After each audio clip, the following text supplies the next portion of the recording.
People can't tolerate isolation. You know, it's a very rare person who can be on their own and stay together. If you concentrate solely on your career, you can get a long way in your career. And I would say that that's a strategy that a minority of men preferentially do. That's all they do. They work like 70, 80 hours a week. They go flat out on their career. They're staking everything on the small probability of exceptional status in a narrow domain. But it's hard on them. They don't have a life.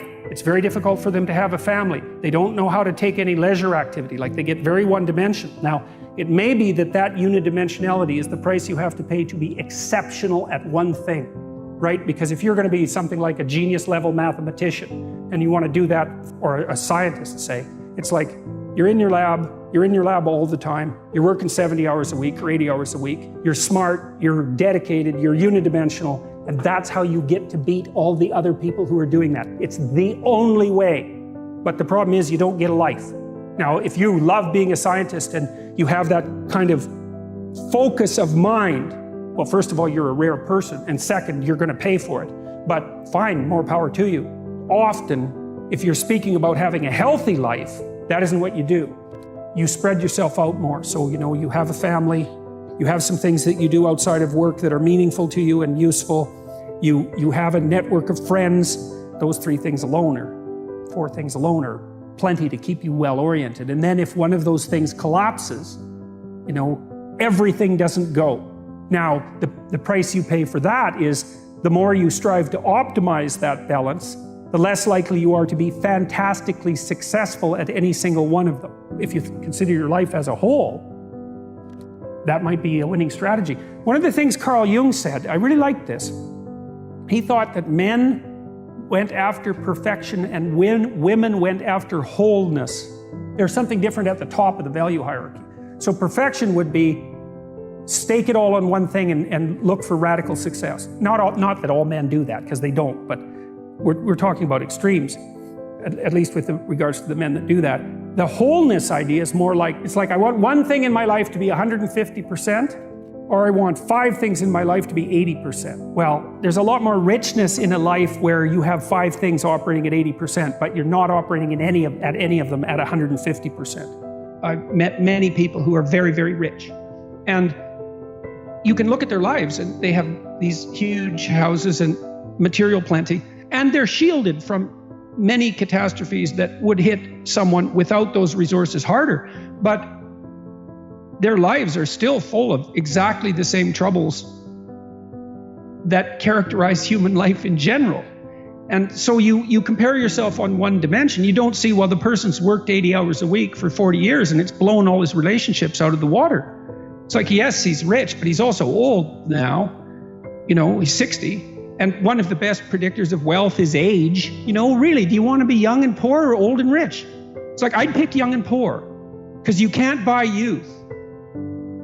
And that's something that's worth considering. But you don't know what burdens the people you're jealous of are carrying. And if you're in an organization that only rewards the exercise of power, the probability that that organization is going to fail in totality is extraordinarily high, because it's a tyrannical organization. It'll lose touch with its customers.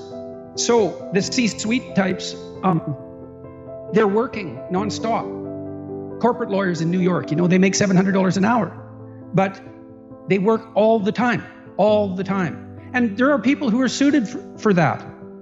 But it isn't obvious that that's for everyone, or that it should be, or that it's even desirable. Now, it's a temperamental issue to a large degree. You know, many of those people are hyper-conscientious. And so if they'll work, wherever you put them, what they would do is work. That's who they are.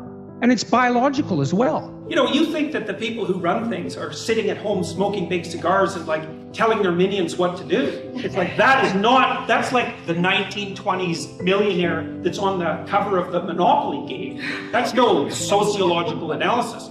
I know lots of people like that, and they work all the time, from the second they wake up till the second they go to sleep. And they don't just casually work. you know, because I know some of you go to the library for 6 hours and you say, well, I studied in the library for 6 hours. Like, no, you didn't. You studied for half an hour. You had coffee and you looked through Facebook and, you know, you went home and you said, well, I studied for 6 hours and you're happy about it. But you know bloody well you didn't. Partly because you can't. You know, I can only read for about 3.5 hours till I'm done. And I'm pretty good at it. So these people who are running things, there's corrupt people, obviously, but the vast majority of them first are self-made and second, they're so bloody efficient and smart, you cannot believe it.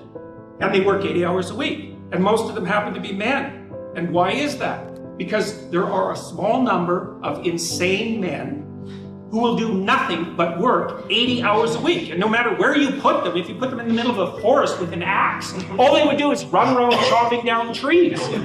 Well, you want to be an outstanding scientist. It's like, okay, really, that's what you want. Because that means that's what you do. Because you're competing with other people. You know, they're smart, they're hardworking. And if you want to be at the top, you have to be smarter and work harder than any of them. And working hard means working long hours. I mean, it also means working diligently, but if I'm smart and hardworking and I can crank out for 70 hours a week and you do it for 30, it's like in 2 years, I'm so far ahead of you, you will never, ever catch up.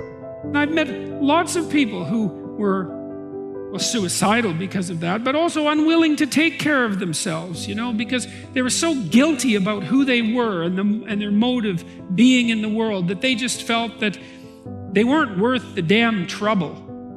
There is a spark of divinity within us, and it is possible that the fact that you have that spark of divinity with you also means that you have the capability to withstand that terrible vulnerability.